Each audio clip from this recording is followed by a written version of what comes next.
Good morning.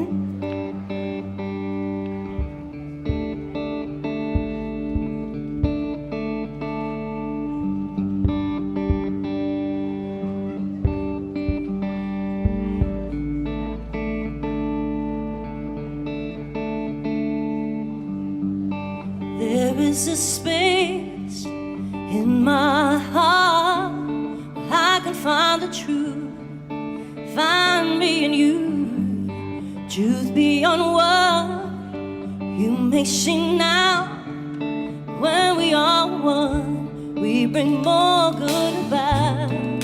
No matter who or what you call yourself, or where you come from, yeah. There is a place in this world with open arms right now. Welcome to love, welcome to peace, welcome to our community.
here for, and what this life is about.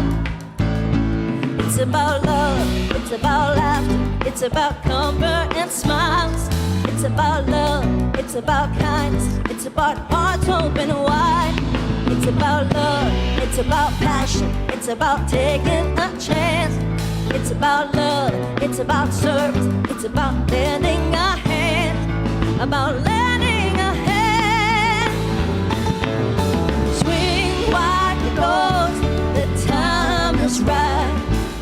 Swing wide the doors and let in the light. Bring in the dawn of humankind.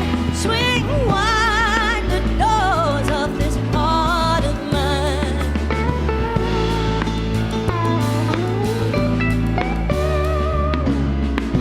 There's a voice that I've heard for years. I've learned to keep it inside. Well, now it's coming out loud and clear. I want deeper light. It's about love, it's about laughter, it's about comfort and smiles. It's about love, it's about kindness, it's about hearts open wide. It's about love, it's about passion, it's about taking a chance. It's about love, it's about service, it's about lending a hand, about lending a hand. Swing wide the doors, the time is right. Swing wide the door to let in the light. Bring in the dawn of humankind. Swing wide the doors of this heart of mine. Swing wide the doors of this love of mine.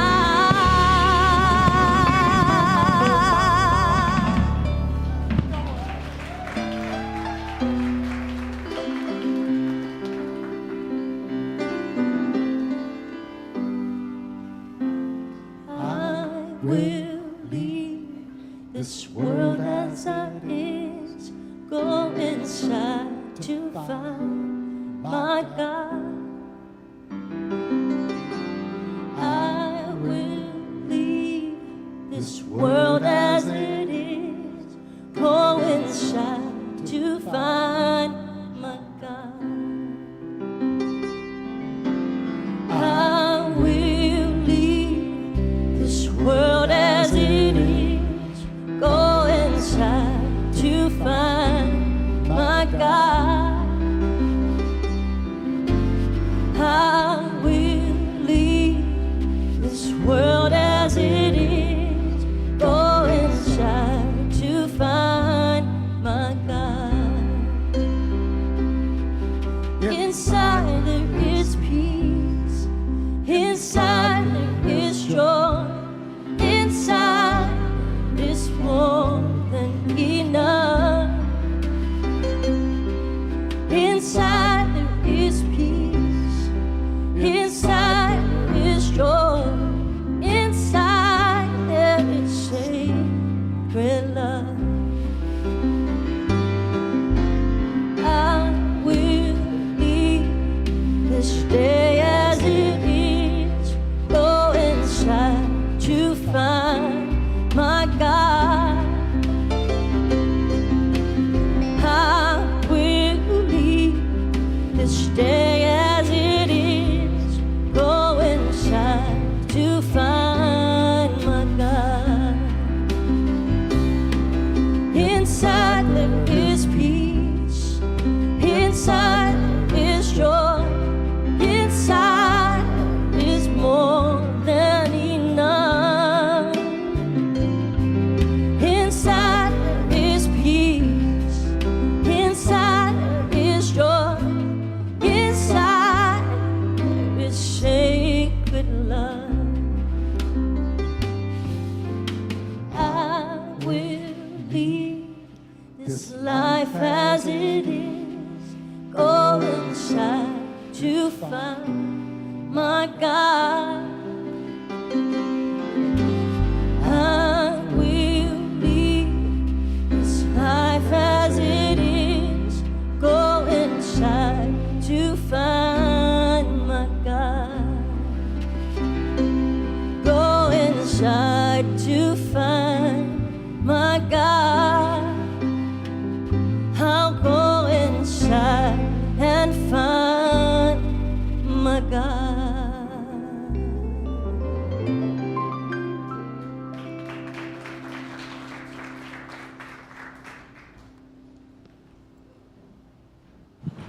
Good morning, Unity Church of Overland Park. I'm so glad to see you and to be joined with you this morning for this sacred celebration. All of you who have joined us in the room and those who are in our virtual balcony on Facebook and YouTube, welcome, welcome, welcome. I'm Reverend Jackie Fernandez. And I'm ministerial, good grief, I'm in training. And you're doing it perfectly. I'm Laura Carl. And I heard we're talking about joy today. We are. I have a joke. Oh boy. What do you call a meme that makes you happy? What? Dopamine.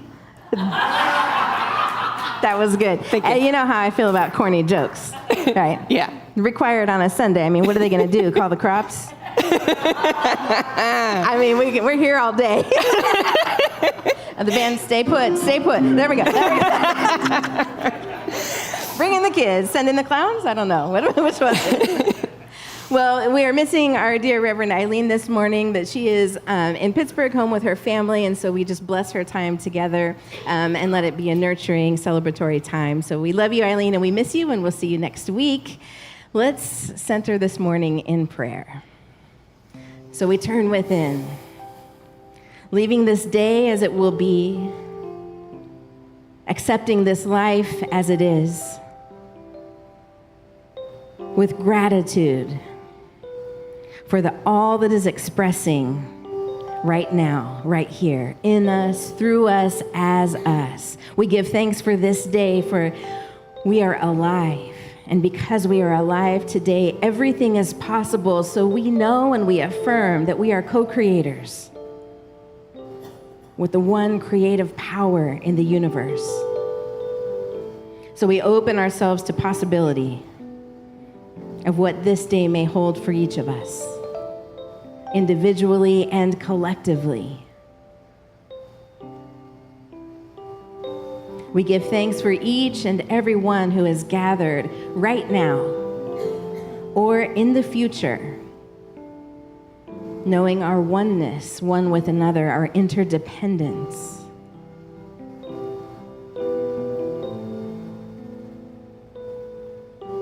So much love flowing among us, so much presence, wisdom, grace. And so we simply allow. We allow our natural state of being, which is joy, to be present in our awareness.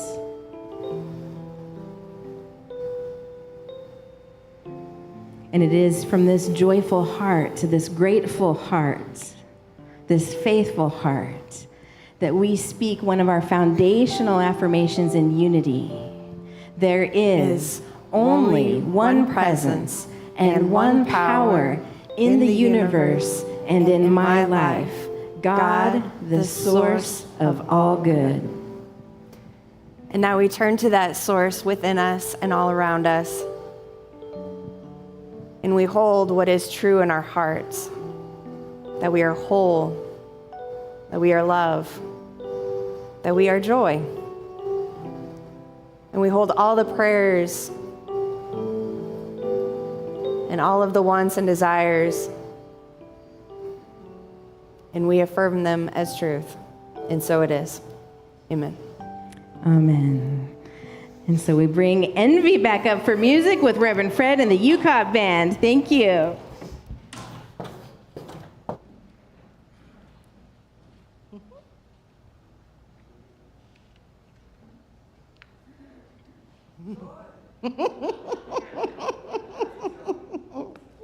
I wish you could hear what happens up here.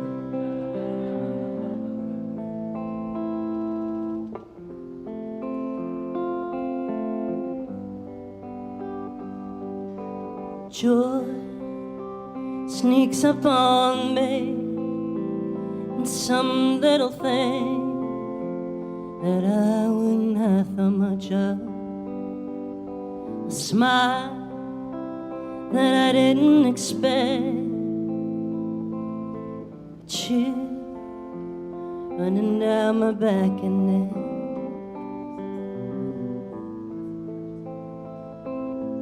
joy. Time slows down a little bit, and you remember, but you didn't mean a damn. Time lets go of your hand, and you're free. You can breathe for a minute.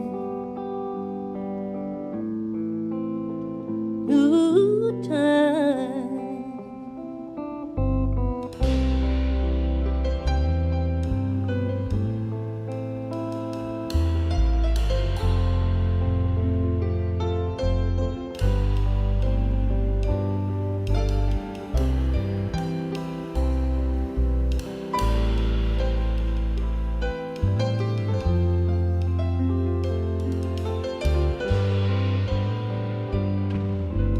Love, so many ways. That's all it takes to get up and going again. Love, all the joy it brings, takes that time it needs to show up like a lost friend.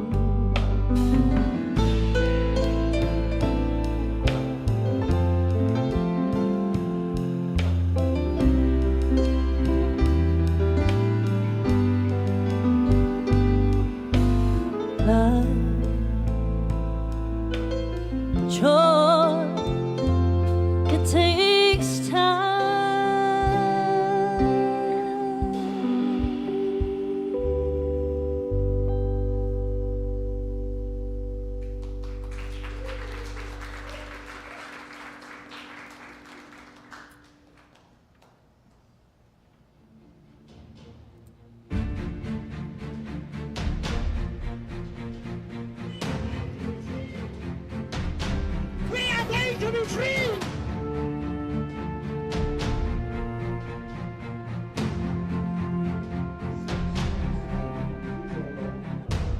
Sex. Did you say that? You are a monk, remember?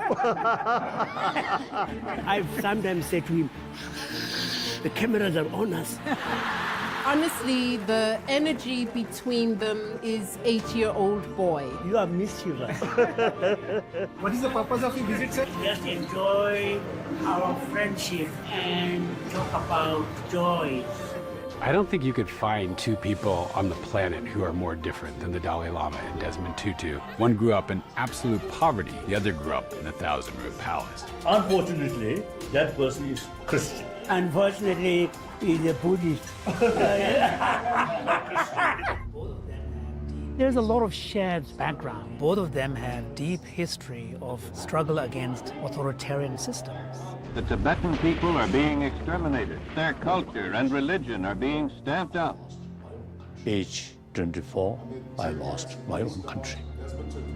Amid tear gas and police dogs, Desmond Tutu led a people against apartheid. When people decide to be free, absolutely nothing is going to stop them from becoming free. You can overcome the most horrendous circumstances and emerge on the other side, not broken.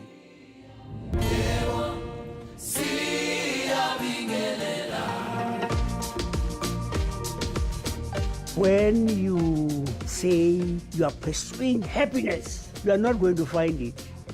Happiness isn't just something that feels good. Happier people, they're physically healthier, they have stronger immune systems, they even live longer. Ultimate source of happy life, inside, not outside.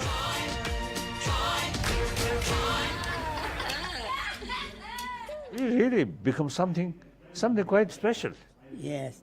I think at time of my death, I will remember you. Thank you.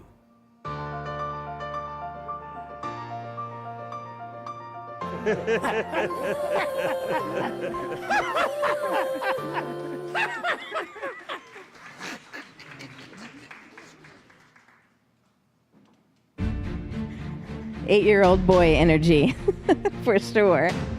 And contagious laughter, yes? Contagious laughter. So if you haven't had a chance to watch this documentary, I highly encourage you to make time to do so. It is refreshing, it is inspiring, and it is silly. So it is everything you want in a good hour or so of watching a show. And you can rent it on Amazon Prime or from your favorite platform, I'm sure. So how many of you, because you read your newsletter, or you saw our social media post promoting this Sunday, or you remember the announcement, and you woke up this morning remembering that we would be talking about joy today, how many of you were like, I'm going to be talking about joy? Okay, we got, yeah, anyone? Just me? Not just me, right? Talking about joy at a time like this, in the midst of all that is going on in the world and in your life and in my life. How dare we take time for joy? Well, the Dalai Lama says joy is our essential nature. It is our natural state of being, in other words. So our desire for happiness is really a desire to rediscover, uncover, come back to our original state of mind. Do you know that?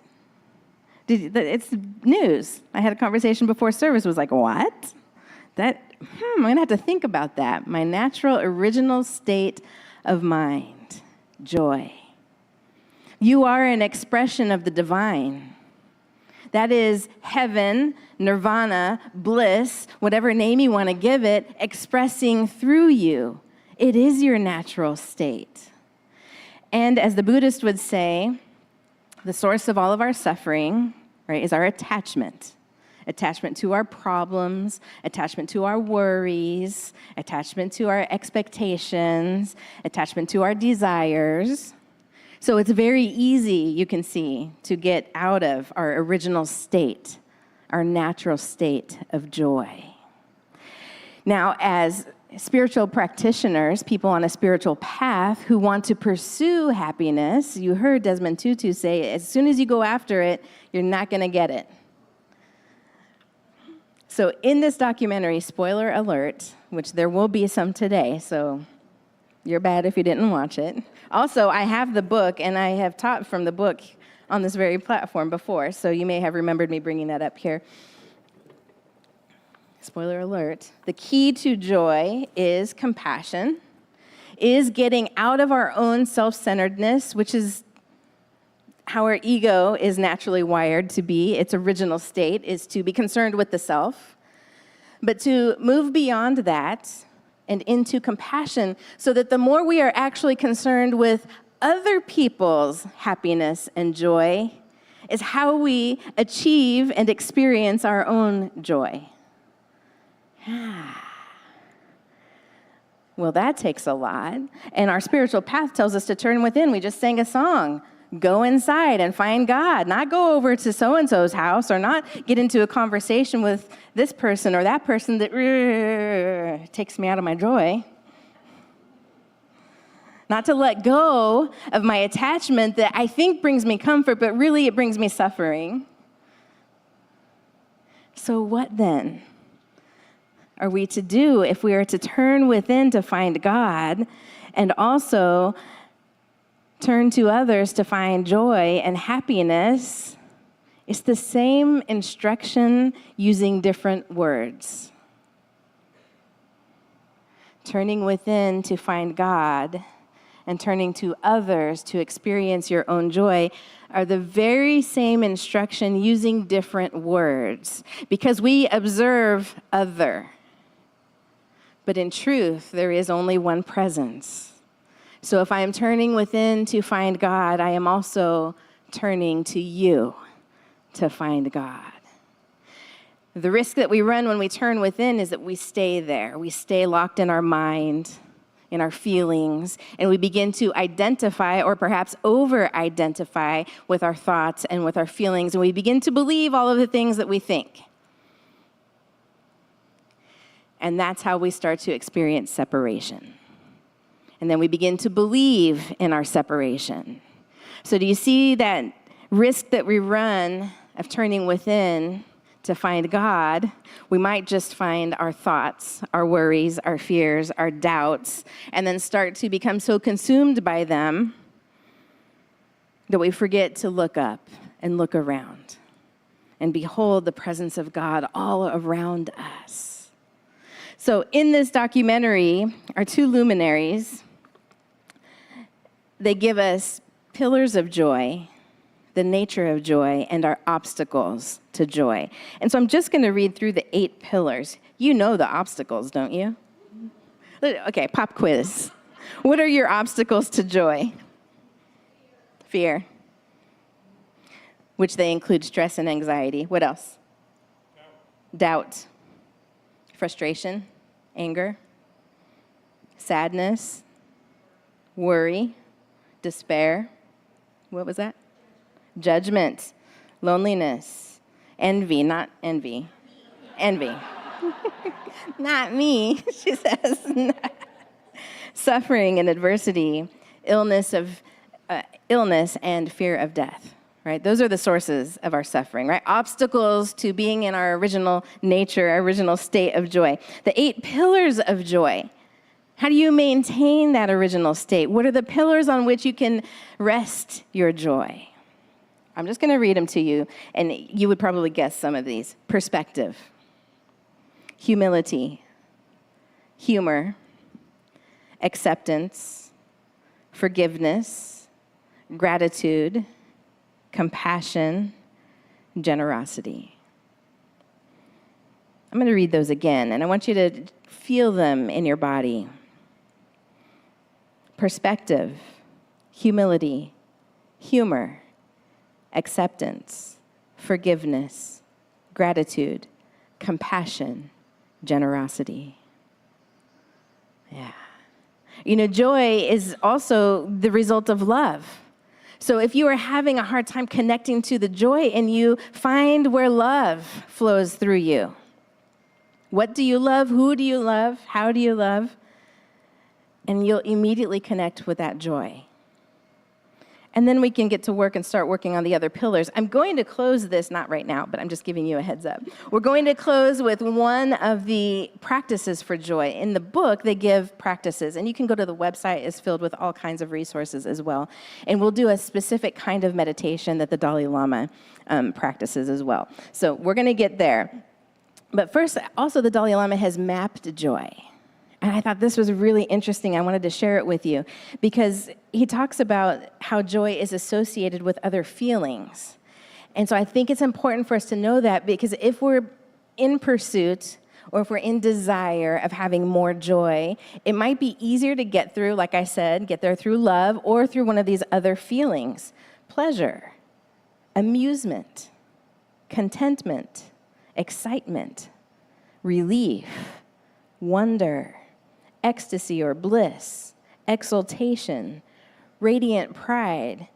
Now, I'm not recommending this next one, but it is a way that we kind of can get there. Unhealthy jubilation, which is defined as relishing in another's suffering.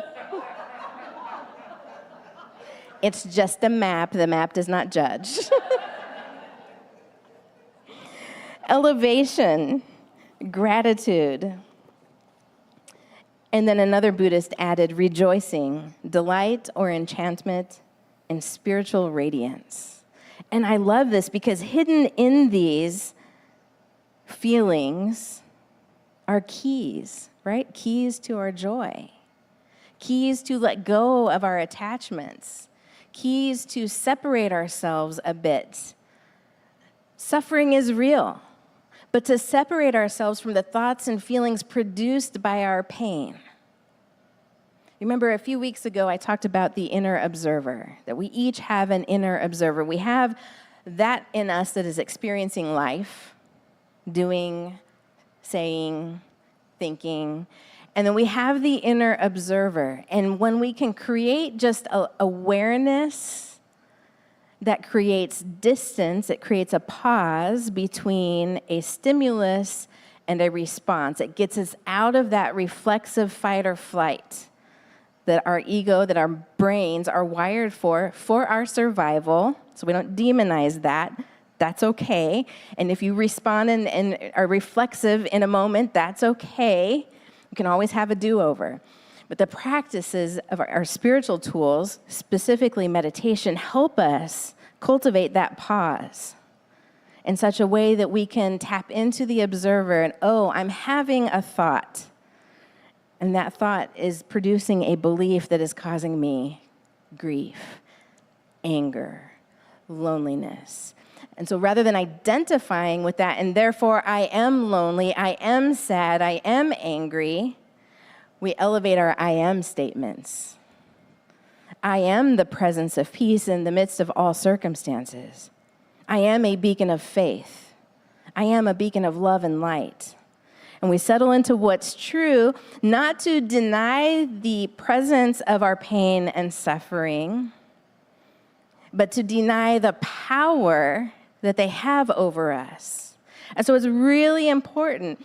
We're not saying that we aren't going to ever experience pain and suffering. If you are able to cultivate so much joy that you are living your natural state of being 24/7, you will still be in this world with all kinds of opportunities to be disrupted from that natural state. But the spiritual maturity that comes into play is, how do we respond? Is it reflexive, reactive, or is it intentional? And when it is intentional, we move through the feelings. We don't deny them and push them out of the way. We don't deny the thoughts and the fears, the doubts, the insecurities, the anger, whatever is undesirable. We give them space, we give them presence, but we refrain from identifying with them. We refrain from giving them the power of a capital T truth, because it's just not there. And then we step into what is truth. We have 4 fundamental emotions. Joy is one. The other 3, fear, anger, sadness. So 1 out of 4 is what I would call a desirable emotion, fundamentally. Right? Every other emotion can be tied back to one of those, is another way of saying that.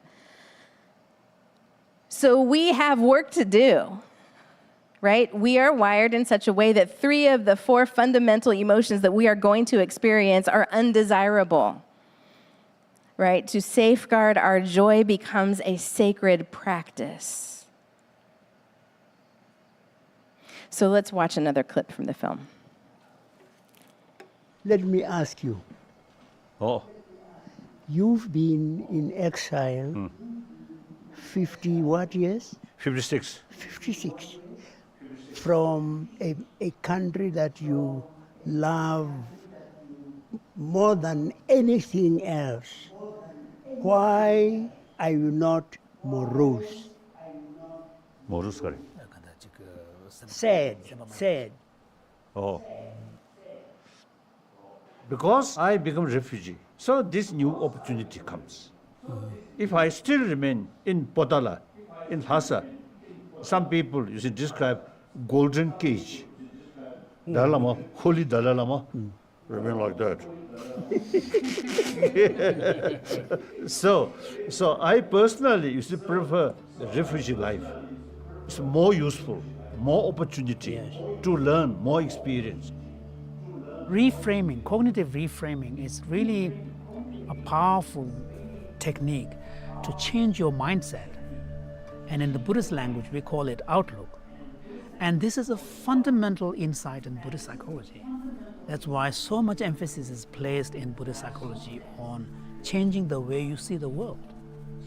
Instead of resentment and bitterness, reframing can help us, liberate us from that resentment and free us. You see, if you look from one angle, you feel, oh, how bad, how sad. But if you look from another angle about that tragedy, that same event, that gives me some new opportunity to learn. And then there is a Tibetan saying, wherever you received much love. That's your home.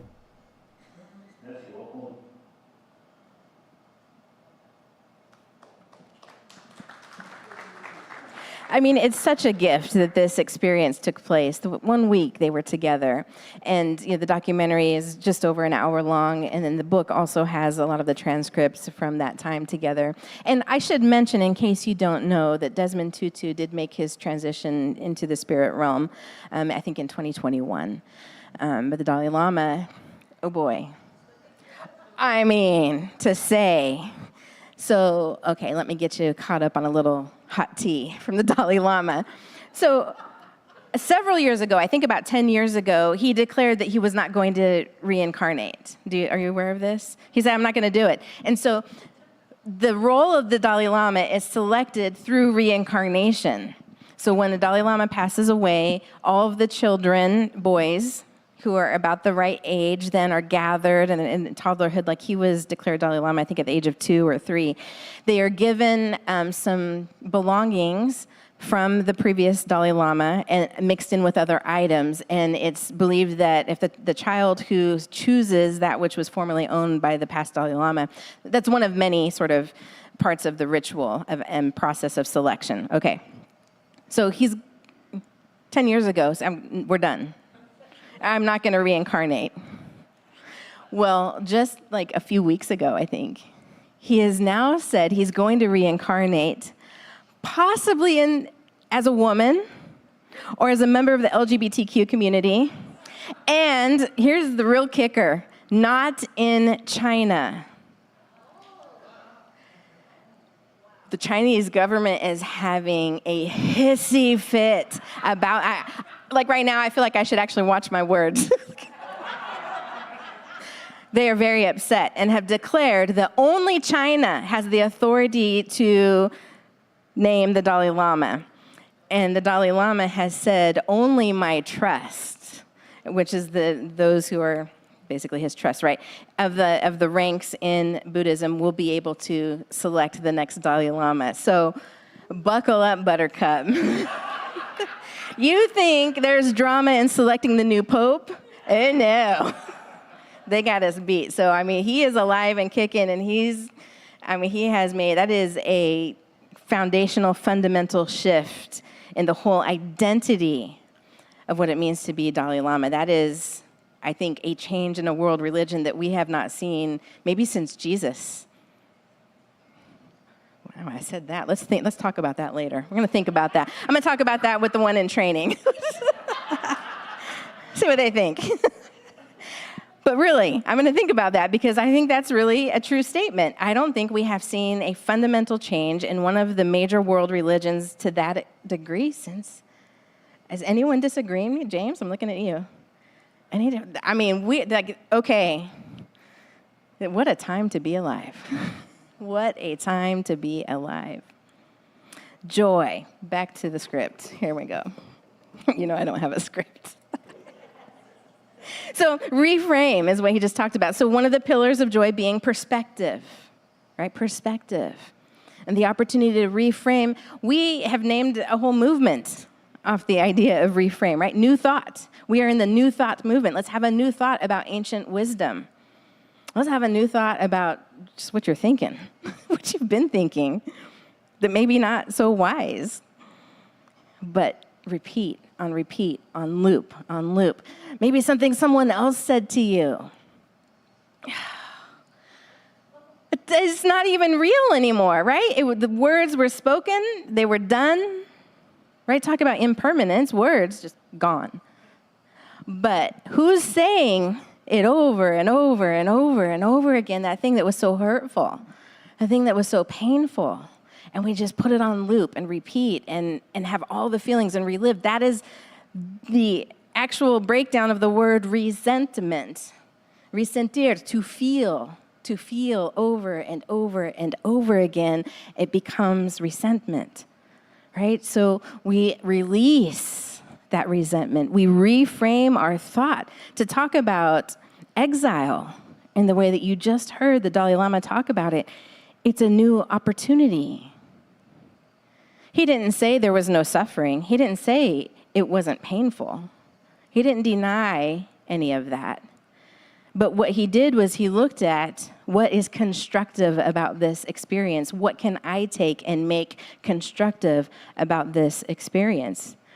Because we don't always have choice in the circumstances of our lives. Most often, the things that are happening around us are not in our control. So we must settle and center into that of which we do have control, which is our thinking, our actions, our words. And the opportunity to reframe takes what I just talked about before that clip, was that pause between stimulus and response, so that it's not stimulus react, stimulus reflex, stimulus repeat the same thought, feeling, action, words that we've been doing over and over again that's causing us suffering. It's not the thought, it's how we respond to it. And in some cases, it may be the trauma that is packed into your body, into your psyche because of an experience. So we always want to bring compassion for the self first. So this is not a measure or like an accountability exercise in the ways that you have failed yourself spiritually. That's not what we're doing here. We're just waking up to an opportunity to have a new thought, an opportunity to reframe that which we have baked a story around as a point of suffering, and making a choice to do it differently, making a choice to return to our original state of being, which is joy, and to then act and think and speak from that place. There is science behind this, and it's my favorite thing about this particular time that we are in, is that the science is catching up to the spiritual wisdom. So we get to have both our science and our spirituality, and no longer in conflict, no longer trying to disprove the other, but trying to illuminate the other. Let's watch this final clip about science.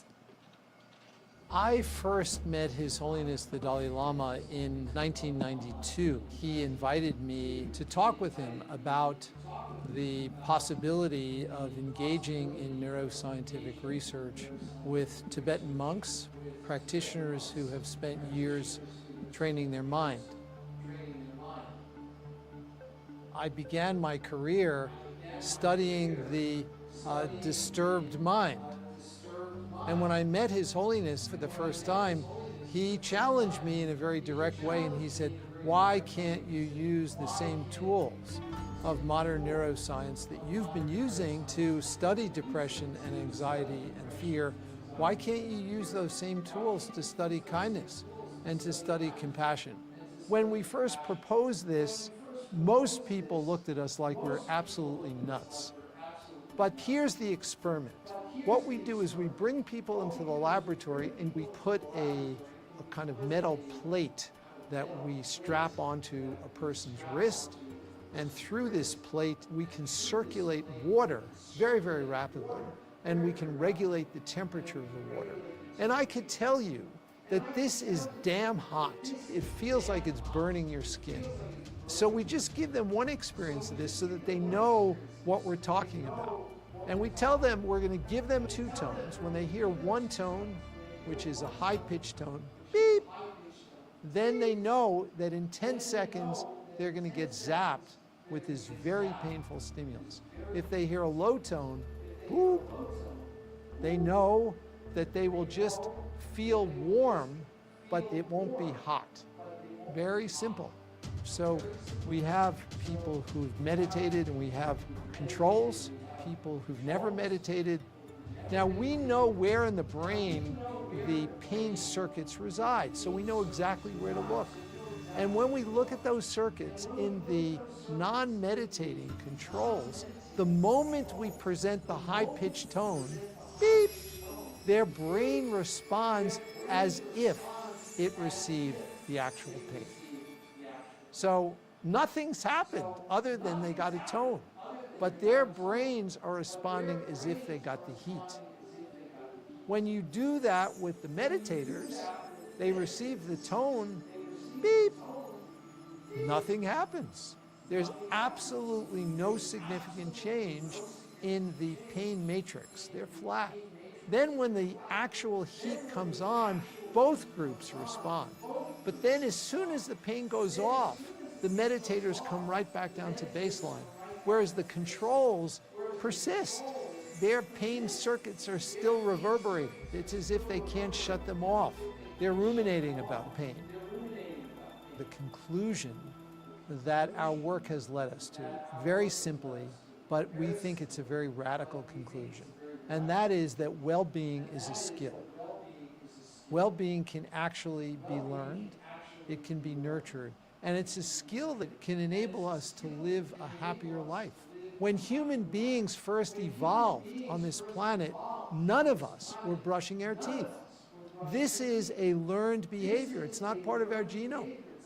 And if we spent even the short amount of time that we spend every day brushing our teeth, nurturing our mind, this world would be a very different place.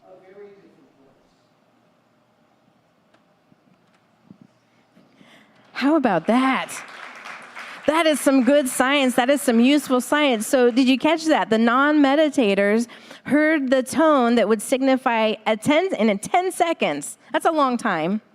I mean, relatively speaking. It can be a long time, right? When you're waiting to get zapped with something painful. And the brain, the pain matrix lights up immediately. With the people who have been in practice of meditating, it doesn't light up until they actually get the stimulus of pain. And I wouldn't say that the goal is to not have any reaction, right? That is a survival skill. If something is hurting you, you need to probably take action. The idea is that we take intentional action and not just reaction. Because of course, in the case of physical pain, right, just stop. If something is hurting you, stop. And then we forget that same directive with emotional pain. If something is hurting you, just stop.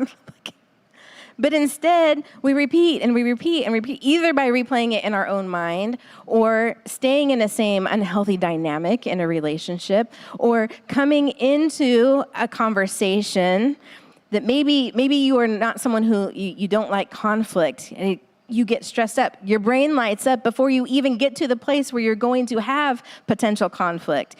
All of that suffering, and then when you leave, when it's over, you're still in that suffering. That right there, that is telling us exactly why people who meditate have a better immune system. People who are joy and in their joy state have a better immune system because your immune system is not being taxed with all of that noise and pain signal, trying to respond all throughout your body when there's nothing actually happening in the moment. See? So we're going to do meditation, and we'll sing the song after. So analytical meditation is what the Dalai Lama talks about. It's in the back of the book as one of the practices for cultivating joy, for practicing joy. And I love this because he talks about, like, there's the thoughtless meditation, the kind of meditation where you're just not having any thought. And then there's a kind of maybe a focused meditation where you have a mantra or you have a specific truth statement, affirmation that we use to focus on, to embed that right into your psyche, into your being. He talks about the analytical meditation, which is very exciting to me because probably the number one complaint I hear from people about a meditation practice is getting the mind to stop.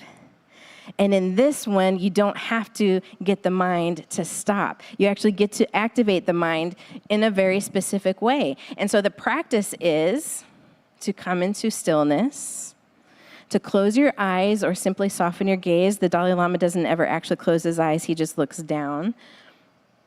To bring to mind something that is troubling you, whether it's a situation, a relationship, diagnosis, illness, whatever, something that is troubling you actively, and then just watch. Watch what thoughts come forward. Watch, so it's activating that inner observer. Watch what feelings come up, and then question those thoughts. That's the analytical piece. Is that thought true? And we start to hear some of the Byron Katie practices, right? Is it true? Can I know without a doubt that it's true? Who would I be without this thought? We get to analyze it. so that we come out of this meditative experience having moved our mind, having shifted our body, our emotions, creating a new way of moving forward, an opportunity for that. And here's the secret. If you have to do that very same meditation every day, that's okay. You are not failing. Because the question you would want to ask yourself in that case is, how long did it take you to build the habit of whatever is surrounding that trouble in your life, right? So we can expect on the other side that change might take time as well. Maybe it'll just happen in just one spiritual treatment. That is absolutely entirely possible. Just having the thought can be enough to release and create a big shift. And it's okay if that's not what your experience is, okay? That's why we call it practice. So let's center in. Just find yourselves held right where you are, held by the universe, held by your chair. If you're watching from home, by the couch or the bed, or if you're on a bench outside or in the car, allow yourself to be held in this moment. If you haven't already, I invite you to close your outer eyes or simply soften your gaze as you open the inner eye to the vast expanse of the universe, living, moving, and having its very being joyfully as you.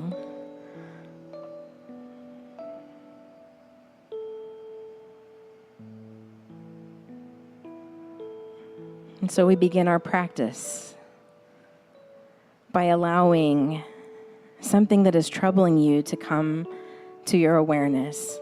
You may already be there. It may be so pressing that you can hardly look away from it. Perhaps you've been in denial about it for so long, you're not even sure what the original pain was. So just trust whatever comes forward to be seen right now. You don't have to force it or fake it. It could be global, it could be deeply personal, it could be relational.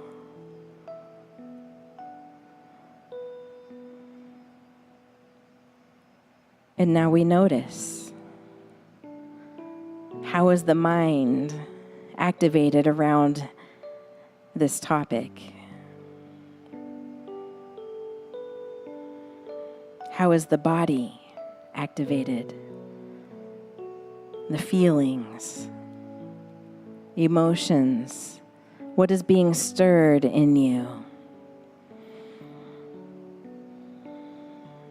Give it time and space, presence, holding.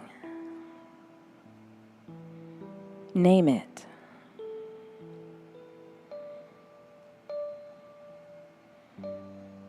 What thoughts are produced around this topic? Question them. Are they true?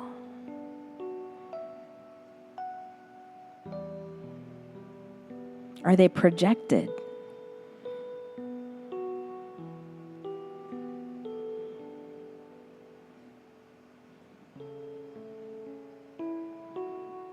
What would happen if the worst case scenario came to fruition?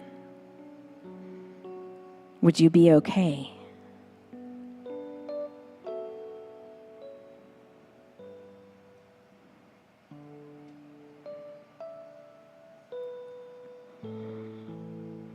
Who would you be without this trouble?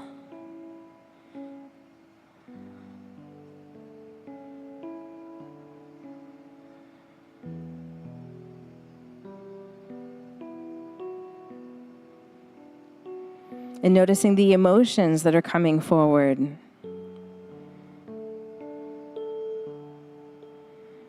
Have they been given space for expression?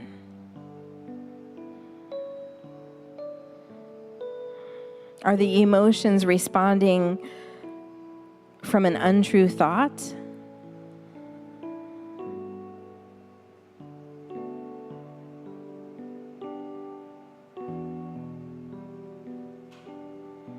Have you identified with an emotion and become that as a state of being?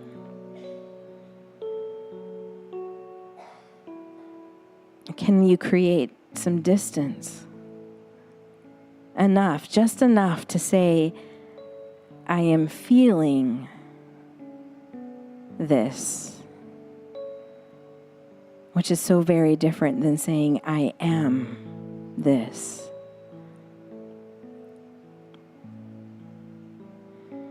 Always with grace and with self-compassion. There is no failure in your emotions or your thoughts.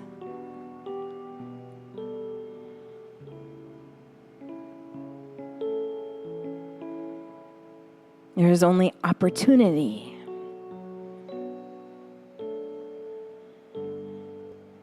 Opportunity to be intentional. Opportunity to be constructive. Opportunity to connect with God, with one another.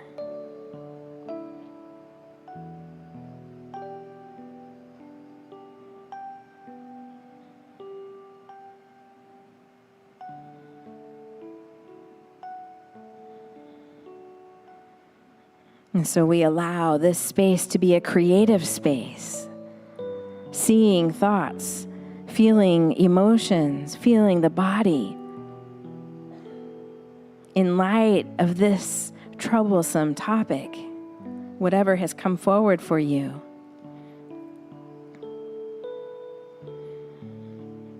We now allow illumination, wisdom, joy to take hold as our natural state, even in the midst of this.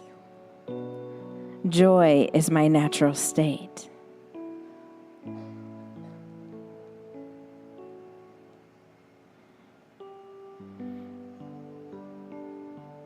And as a joyful being, I have access to all of my creativity, all of my wisdom, all of my spiritual strength and understanding, all of my zeal,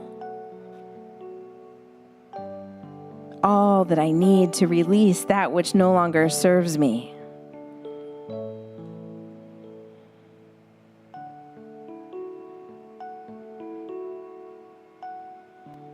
I have access to the infinite. And I can be more of that which I wish to see in the world. More love, more light, more God.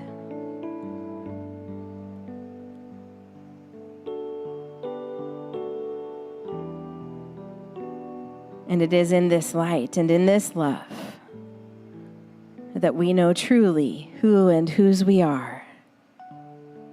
And so it is.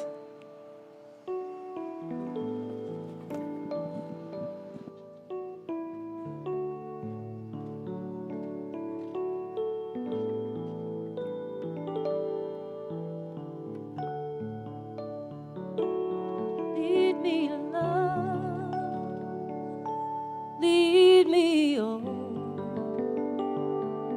When I'm weary, make me strong. Lead me, love, help me grow. Lead me, love, lead me home. Lead me, love, lead me home.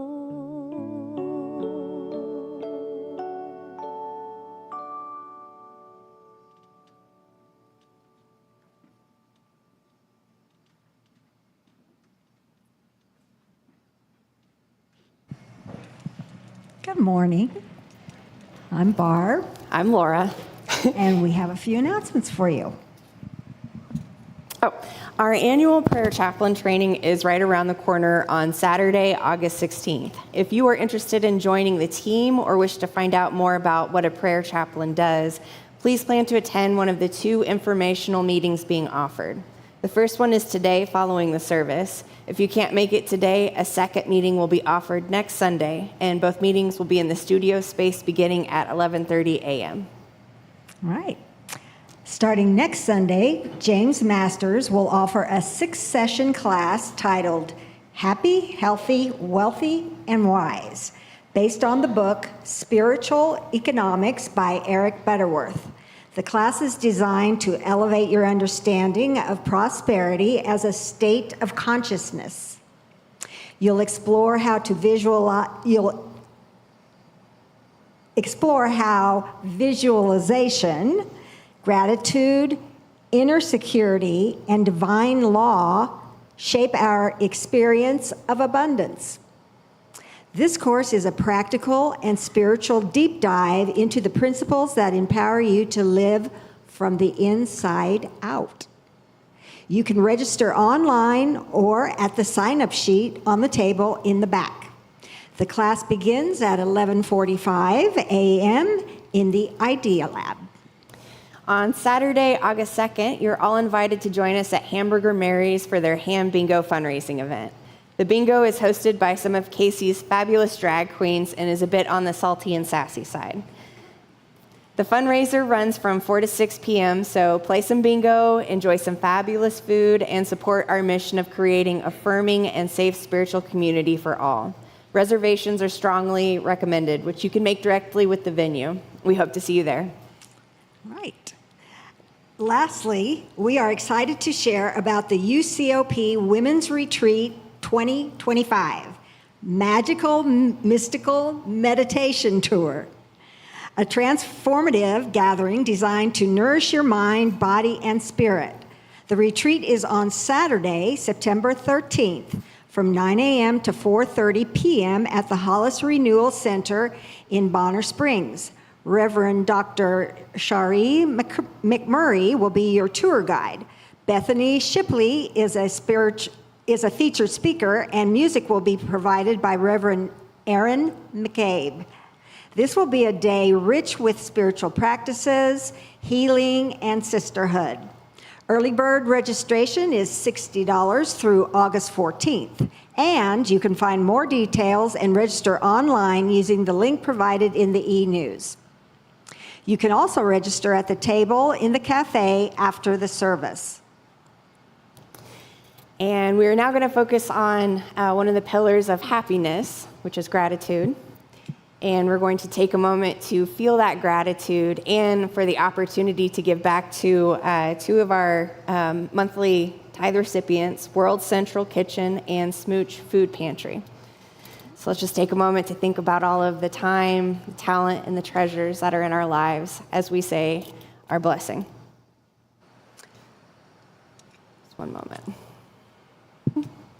Divine love through me blesses and multiplies all that I have, all that I give, and all that I receive, and I am joy-filled and grateful. Been through the desert, walked through the ocean, climbed up a mountain, sang in the wind, cried out in the moonlight.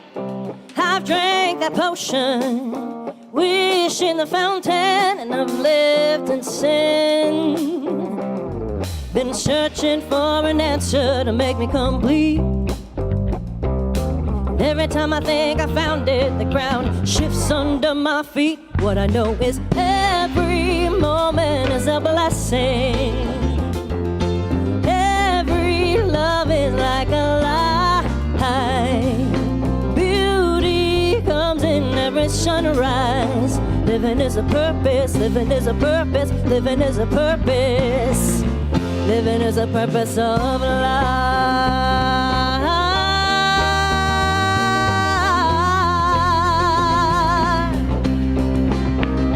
Talk to the goddess, lie in the night, dance with the devil, I screamed at the storm, held hands with the holy, have touched the divine, plucked every petal, and again I've been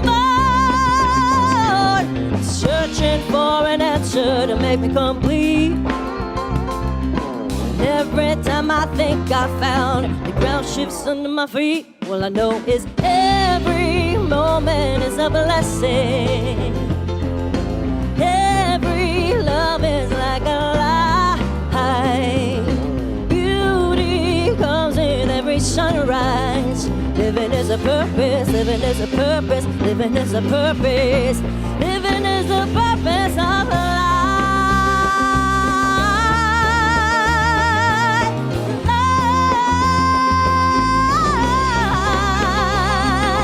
Every kiss is a wonder. Every heart is like a shooting star. You are perfect in this moment. So live out loud, live out loud, live out loud, live out loud, and be who you are.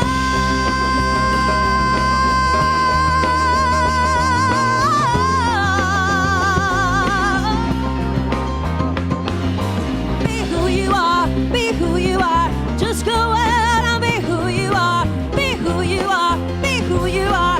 Go out and be who you are, be who you are, be who you are. Go out and be who you are, be who you are, be who you are. Just go out and be who you are. Happy birthday, Amy.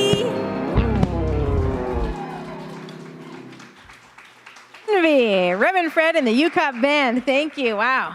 The song by Amy Steinberg, Power, Power, Powerhouse, sung by a powerhouse. Thank you for that. All right, this month we are appreciating our hospitality team for providing all of the snacks after services. So if you serve on that team, please stand so we can show you our love and appreciation. Thank you so much for nurturing us in that sacred way. So I have just a few reminders about our affinity groups meeting. Tomorrow night, Yarn Blessings will meet for their final Monday evening, because beginning in August, they'll be going first Sundays, third Saturdays. But tomorrow night, Yarn Blessings, 6 o'clock in the cafe. And then next Saturday, we have Folks with Faith meeting at 10:30, also in the cafe, with two great presenters that you'll want to see. All are welcome to come to our Folks with Faith meetings. These two presenters are going to be coming in the fall. We're working on a retreat that we'll have here that you will all be invited to, a commuter retreat, so you can go home and sleep in your own warm bed. So if you want an introduction to them, join us for Folks with Faith, either here in the cafe or on Zoom next Saturday.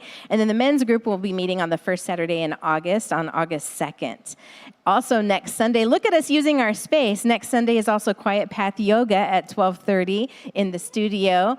Today and next week, we have our prayer chaplain info meeting in the studio. So we're just going to be moving in and moving out and just, like a church. Okay, how about that? All right, let's speak our mission statement together. Unity Church of Overland Park transforms lives and empowers people to make a difference in the world. And let's welcome in Amy and Kara with the kids. We are walking as a light, as a light, as a light. We are walking as a light, as a light of God. As a light, as a light, as a light, as a light, as a light, as a light, as a light of God. Good morning. Thank you. That's so enthusiastic this morning. Thank you, Envy. So, good morning, friends. So, today we did a lot today, and I have to say, I think it was really another powerful day for us. So we kind of just took a second this morning, and we talked about what happens if we, like we do in our meditations, if we put one hand over our heart and one hand over our belly, and we just take one deep breath, and we just try and clear our mind. What happens? So then we did our 3-part prayer, and we kind of brought that into a little bit of context. And let me just share with you some of the things that we found. So what we kind of all agreed on was that when we take our moment and we clear our minds, that allows the divine to come within us and to allow us to take what's coming from the divine and take that energy into our week and into our day and share that and pass it on with people that are our friends, and then help our other friends share our ideas. Sorry. So today's lesson from the three-part prayer was divine love, alive within us, fills us with divine wisdom. So then we talked about what is wisdom. So if you would all please rise for our final song as you are willing and able. Thank you.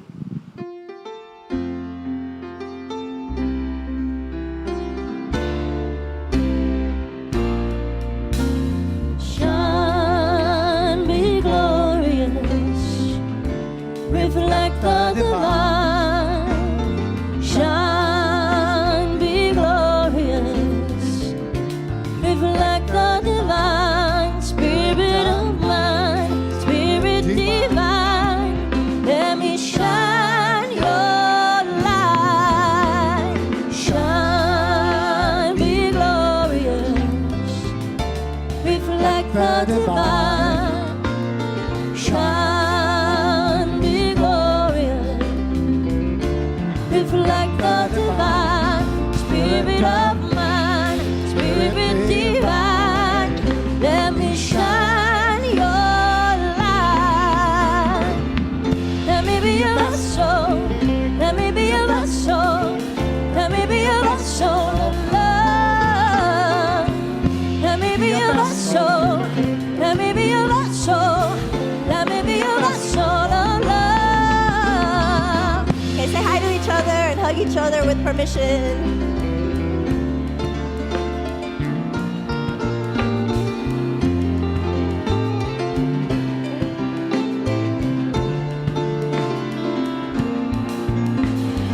Shine, be glorious, reflect the divine. Shine, be glorious, reflect the divine. Spirit of mine, Spirit divine, let me shine your light.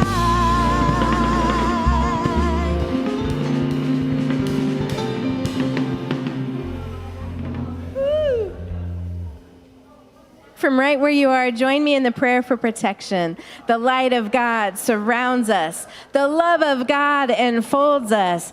The power of God protects us. And the presence of God watches over us. Wherever we are, God is. And all is well. And all shall be well, and all manner of things shall be well. For there is a force of love moving through the universe that holds us fast and will never let us go. Bless you, bless you, bless you. I love you.